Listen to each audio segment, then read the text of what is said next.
আসসালামু আলাইকুম। আমি মোহাম্মদ মুরাদ হাসান মোস্তফা। পড়াশোনা করছি রাজশাহী বিশ্ববিদ্যালয়ের ইনফরমেশন অ্যান্ড কমিউনিকেশন ইঞ্জিনিয়ারিং বিভাগে।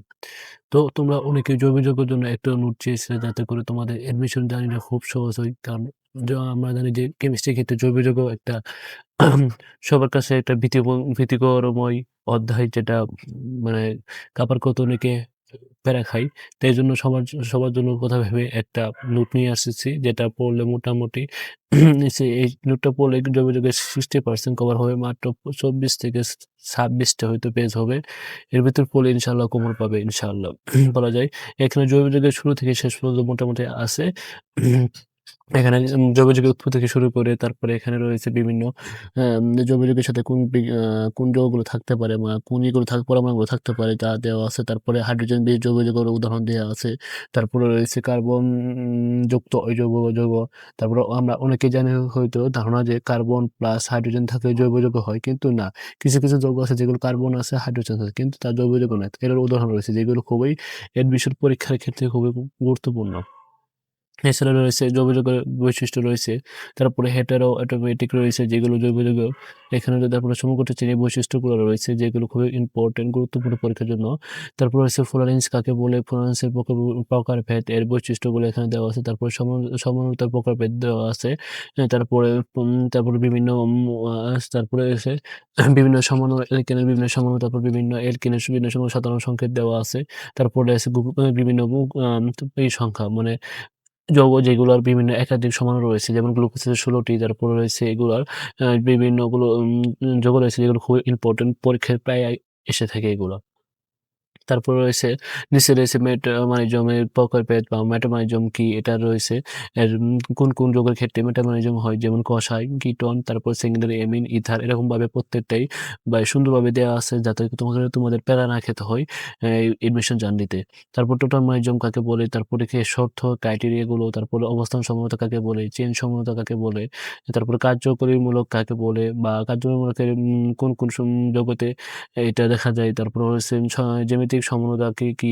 তারপরে এখানে রয়েছে তারপরে ট্রান্স এবং শীর্ষ সমাণুর বৈশিষ্ট্যগুলো দেওয়া আছে। তারপরে রয়েছে আলোক সমানুতার ক্রাইটেরিয়া গুলা। তারপরে আছে নিচে আছে এনানসিয়াম কাকে বলে, তার নিচে আছে মেসোযৌগ কাকে বলে। আর নিচে গেলে আমরা পাবো বেনজিনের বৈশিষ্ট্যগুলা, বেনজিনের কি বন্ধন, একক বন্ধন না দ্বি-বন্ধন এগুলো রয়েছে। তারপর অ্যারোমেটিসিটি, হাকেল তত্ত্ব রয়েছে। তারপরে এরিথমেটিক ও অ্যারোমেটিক যৌগের মধ্যে তফাৎ বৈশিষ্ট্যগুলো আছে। এগুলো মাঝে, মাঝে এসে থাকে বিভিন্ন বিশেষ করে গুচ্ছের ক্ষেত্রে আমরা দেখি এগুলো খুবই মাস্ট ইম্পোর্টেন্ট, খুবই গুরুত্বপূর্ণ।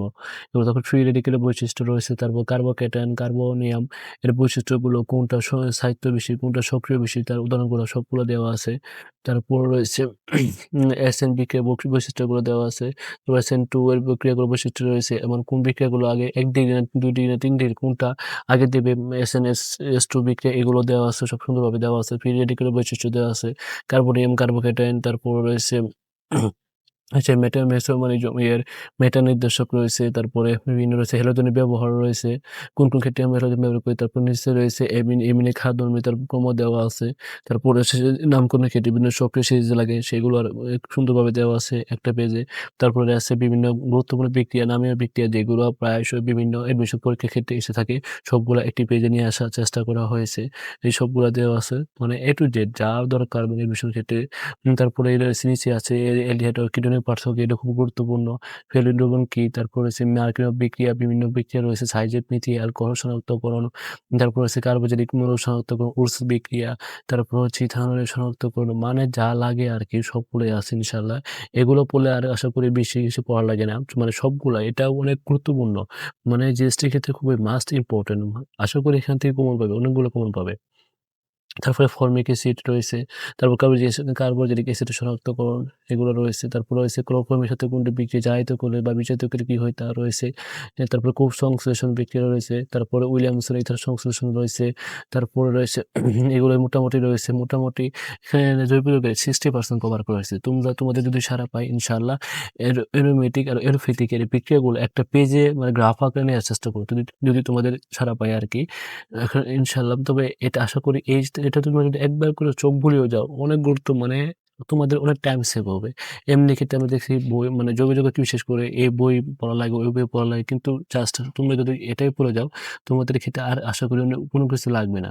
এটার ভিতর সব আছে ইনশাআল্লাহ সবকিছু পাবা। মানে এরকম তোমাদের যদি আরো সাড়া পাই তাহলে ইনশাআল্লাহ সামনে আরো বিভিন্ন গুরুত্বপূর্ণ অধ্যায়গুলো নোট নিয়ে আসবো যেগুলো তোমাদের এডমিশন জার্নিকে আরো সহজ করবে আরকি ইনশাআল্লাহ। তবে যারা এই নোটগুলো পেতে চাও তারা অবশ্যই কমেন্ট বক্সে জানাও। তোমাদের আগ্রহ পেলে আরো বিভিন্ন এরকম গুরুত্বপূর্ণ নোট নিয়ে আসবো যেগুলো তোমাদের কেমিস্ট্রিকে আরো সহজ করে দেবে। শুধু কেমিস্ট্রি না, ফিজিক্স, ম্যাথ যা লাগে ইনশাআল্লাহ সবই নিয়ে আসবো আমরা। যদি তোমাদের সাপোর্ট থাকে ইনশাআল্লাহ।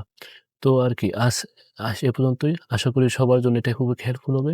সবাই ভালোভাবে পরীক্ষা দাও। ইনশাআল্লাহ দেখা হবে বিজয়ে। আসসালামু আলাইকুম।